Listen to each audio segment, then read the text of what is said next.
जब बाबा साहब का जन्म हुआ साथियों, उस समय भी इन मनुवादी लोगों ने इतनी चिया छूट थी साथियों बाबा साहब के टाइम पर कि हमारे लोग उस समय पे जब किसी मनुवादी के दरवाजे से निकलते थे साथियों, तो गले में हंडी और पीछे झाड़ू बांध के निकलते थे। क्यों निकलते थे? आप लोगों को पता है यहाँ बैठे हुए उनको कि क्यों निकलते थे झाड़ू और हंडी बांधकर? झाड़ू और हंडी बांधकर इसलिए निकलते थे साथियों कि मनुवादी के दरवाजे पे अगर थूकते हैं तो वो जलवाता था, इसलिए हंडी में थूको। और जिस पैरों से हम चल रहे हैं वो पैर मनुवादी के दरवाजे पे नहीं छपना चाहिए साथियों, और उन झाड़ू से उन पैरों को मिटाना चाहिए था साथियों। ऐसे मनुवादी लोग थे उस समय पे। उसके बाद भी बाबा साहब ने हार नहीं मानी साथियों। हम लोगों को उन्होंने इतना बड़ा संविधान दिया साथियों। उस संविधान में हमारे मुख्य अतिथि जी को बुलाना चाहूंगा, आदरणीय राधेश्याम रजक जी। शिक्षा की ज्योति जगाने वाले महामानव महात्मा ज्योतिबा फुले को श्रद्धा सुमन अर्पित करते हुए, डॉक्टर भीमराव अंबेडकर जी बाबा साहब को श्रद्धा के सुमन अर्पित करते हुए, साहब कांसीराम जी को श्रद्धा सुमन अर्पित करते हुए, और मेरे साथ चलकर आए आजाद समाज पार्टी एवं भीम आर्मी के पदाधिकारी साथियों, मेरे साथ चलकर आए प्रदेश सचिव श्रीमती ममता कुशवाहा जी, सोलंकी जी, डॉक्टर सोलंकी जी, और अम्बा विधानसभा की टीम, जिसमें अम्बा विधानसभा के अध्यक्ष सोमेश गहलोत जी और उनकी टीम। साथियों, हम आज इस देश में आज के दिन भगत सिंह, देशभक्त भगत सिंह का जन्म हुआ था। और जन्म होने के बाद जब वो 15 साल के हुए साथियों, तो 15 साल की उम्र में ही जब देश गुलाम था, तो उन्होंने भगत सिंह जी ने अपने परिवार के साथ साथियों लड़ाई लड़ना चालू किया साथियों, और दोस्तों के साथ पढ़ना और लड़ाई लड़ना साथियों, अंग्रेजों से लड़ाई लड़ी।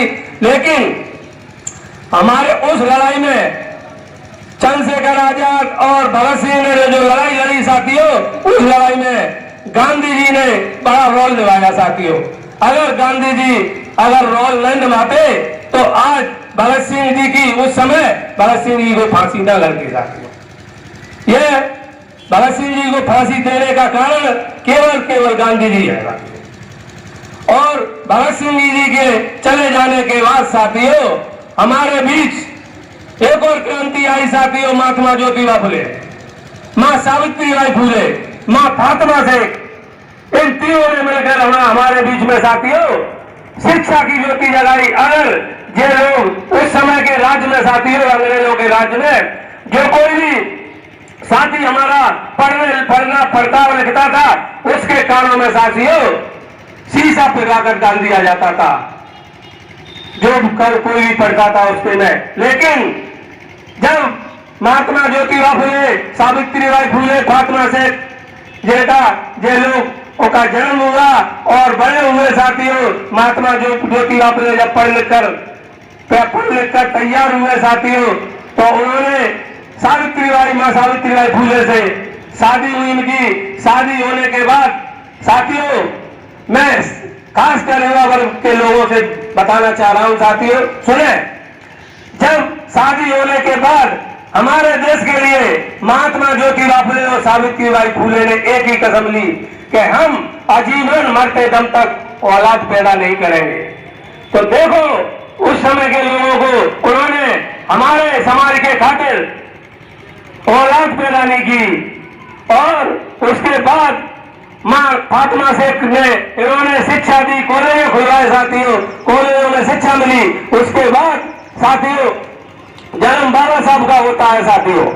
जब बाबा साहब का जन्म हुआ साथियों, उस समय भी इन मनुवादी लोगों ने इतनी चिया छूट थी साथियों बाबा साहब के टाइम पर कि हमारे लोग हमारे लोग उस समय पर जब किसी मनुवादी के दरवाजे से निकलते थे साथियों, तो गले में हंडी और पीछे झाड़ू बांध के निकलते थे। क्यों निकलते थे? आप लोगों को पता है यहाँ बैठे हुए उनको कि क्यों निकलते थे झाड़ू और हंडी बांधकर? झाड़ू और हंडी बांधकर इसलिए निकलते थे साथियों कि मनुवादी के दरवाजे पे अगर थूकते हैं तो वो जलवाता था, इसलिए हंडी में थूको।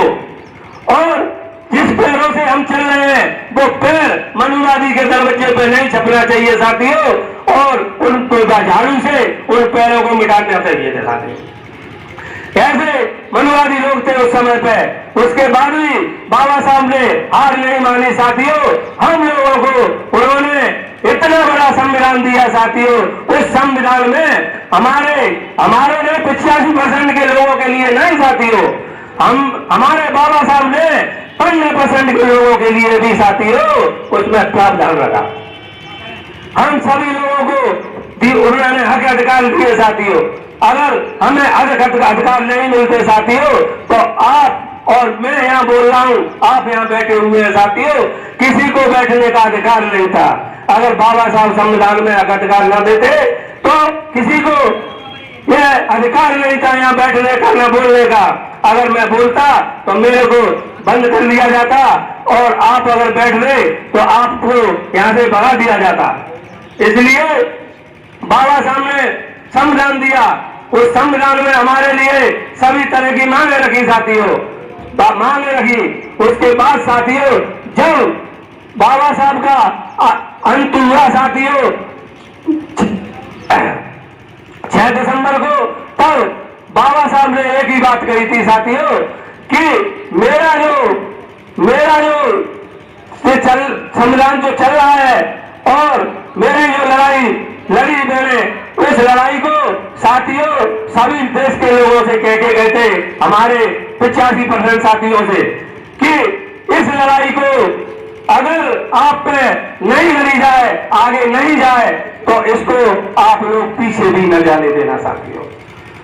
तो उस समय 10-15 साल के अंतराल के बाद साथियों जब कांसीराम जी का उदय होता है साथियों, उस कांसीराम जी जो एक वैज्ञानिक थे, उनका ऐसा हृदय परिवर्तन हुआ साथियों, जो कि उस हृदय परिवर्तन में उन्होंने अपनी वैज्ञानिक की नौकरी छोड़कर और उन्होंने बाबा साहब को पढ़ा और उनका हृदय परिवर्तन हुआ और उन्होंने एक DS4 बनाई साथियों पहले तो, उसके बाद उन्होंने बामसेफ बनाई। बामसेफ बनाने के बाद साथियों जब उन्हें लगा कि मुझे पार्टी बनाना चाहिए, तो उन्होंने 1984 को साथियों, अप्रैल 1984 को जब